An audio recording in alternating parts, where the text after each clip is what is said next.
My name is Nangamso Ngangani. I'm 12 years old. I'm in grade 7.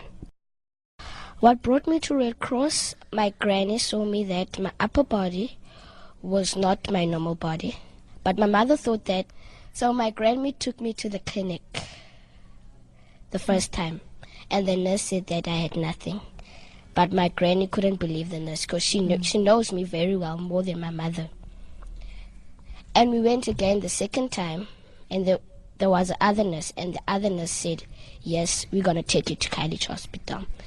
And when I got to Khayelitsha Hospital, they did a TB test, but I didn't have a TB. But they were struggling. They did a biopsy. Afterward, they were struggling about me. They couldn't figure out what was wrong. So they took me to Tygerberg. They did the same test, and they also did a biopsy, and they couldn't also figure out what's wrong.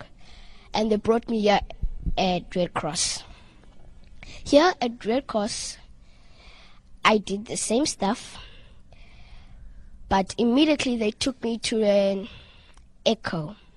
So I had to go to the theater to go put a tube that goes inside of my body to go drain the water that's in my heart.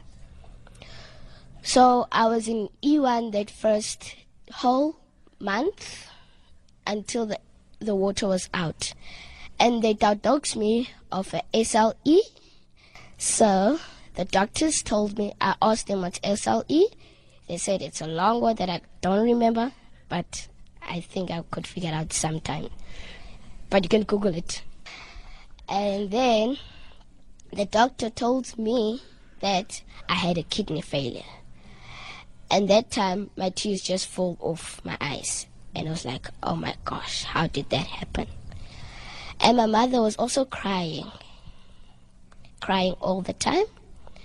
But I told my mother to never lose hope. So now, when I went to dialysis, the doctor told me that I'm going to go to dialysis. And what dialysis does the kidney works. The kidney, yeah. So now, after I went to dialysis, I think it was on Wednesday, because I go Monday, Wednesday, and Friday. Now, I was talking to the nurses that work there in the dialysis room. I said, on December, I'm going to Eastern Cape. And they were like, why? You can't go to Eastern Cape because you in the dialysis. You must come every Monday, Wednesday, Thursday, Friday. And then I said to them, I am going to get a kidney. And they was like, okay, we're going to see about that. And then on next day, Thursday, I slept earlier that day. I slept earlier on the Wednesday because I know on Thursday I'm going to go to school. I slept early. And I was sleeping in the bed. I heard my mother calling my brother. And I was pinching my mommy. Saying, why are you pinching me? No, mommy, I think I'm dreaming. And my tears fell off my eyes. I said, I can't believe it. I can't believe it. Thank the Lord. And then my mommy went to take my granny to the other house because my granny lives with the other grandchildren. And then we came to the hospital. And the doctor said, oh, my child, you have a kidney. And then the nurses that were working in the dialysis with me, then they said, Nangamso, you just talked about yesterday that you said you're going to get the kidney. And I said, God is a miracle. He does respond your prayers. First time I came to this radio, I was actually on my appointment. The first time I go to my appointment after I got the kidney, I saw Yoli on the day ward.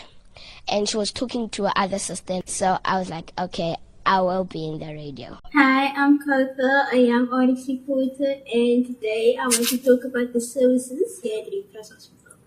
I really don't have any complaints about Red Cross because the nurses, doctors, everyone here at Red Cross has been really good to me. For example, the first time I came to Red Cross, there was this one nurse that really helped me. She looked after me like I was her own child, and they all just care about you, so yeah. I'm GC Solomons. I'm one of RXS radio members. I have a ostomy bag. And I'm 13 years old. A ostomy bag is when the purple goes through the bag and not from your bum area. So I've been in Red Cross for 4 months, and it was actually boring and sometimes exciting and painful. With Red Cross, I experienced lots of things and lots of new medicine. So I would be like to be telling you my experience in hospital. Well, what they lost in my bag, it sometimes breaks, which is like if I'm laying in a bed, it will break. And I called this nurse to come help me while my mother was in the toilet. So basically, she saw it and she got like sick and how can I say nah, but then she called like 3 or 4 nurses to come to do her job that she was about to do. But she was standing at the back and saying, "Ish, how can you touch this child and do this?"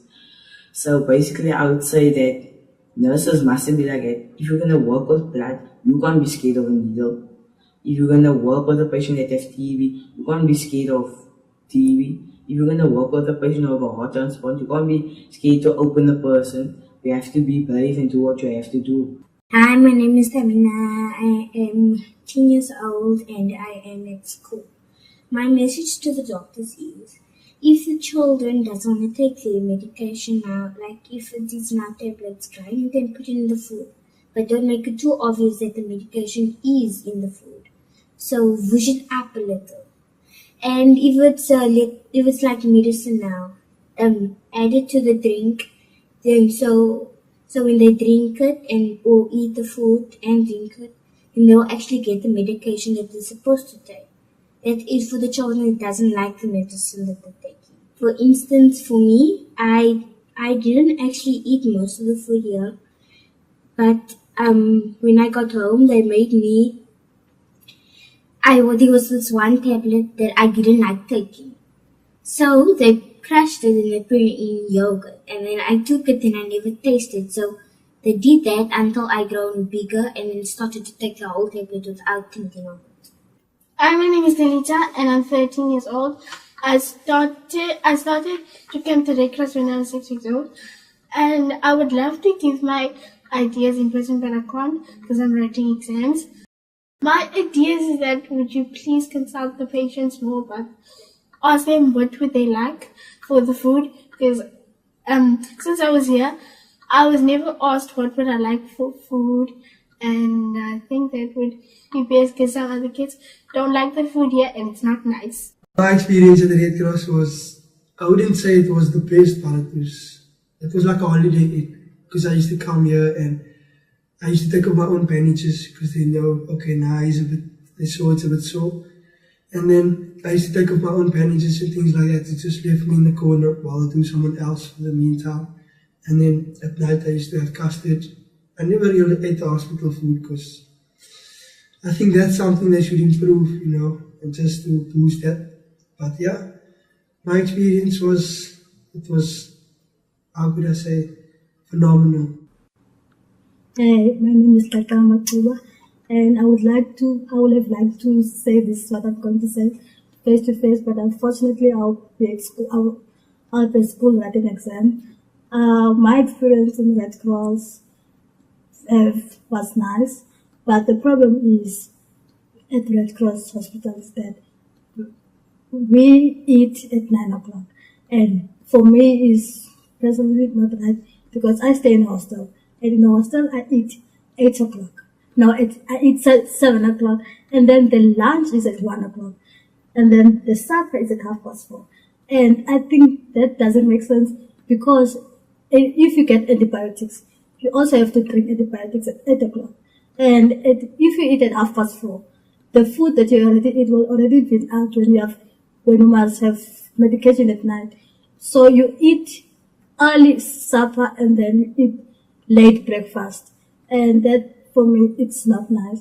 I think children must be asked, and I think that if they can't change anything, they can maybe give them bread, because at 8 o'clock we do get juice in the hospital, but it's only juice. There's no bread or such stuff. So yeah, I think that should be considered. Hi, my name is Zora. I'm 10 years old. Unfortunately, I couldn't tell you this in person, but I'd love to because I'm at school at the moment. I remember very well when I came to hospital for me to go to theatre. Well, I had heavy breathing and I couldn't breathe on my own that night. I was struggling to breathe. So, but when they rushed me to theatre, it would have been much nicer if someone explained to me what would have happened. And it would have also been great if they let my granny go with me into theatre to keep my hand and make me not feel so much nervous anymore. Thank you.